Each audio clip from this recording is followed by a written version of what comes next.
Okay, this is the in process of graphene oxide by hydrogen peroxide. It was commercially given the concentration 30 to 35.5%, so we need not change its concentration, directly use 50 ml as well as at 700 ml water, DI water.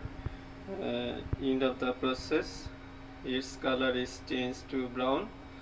Now we need to filtrate as well as washing by DI water and the ethanol, because there is still remaining the manganese ion as well as sulfate ion. We have to completely remove from this solution.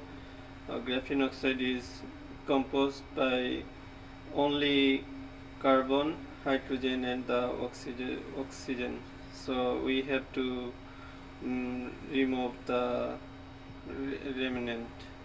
Okay, see you the next video. Thank you.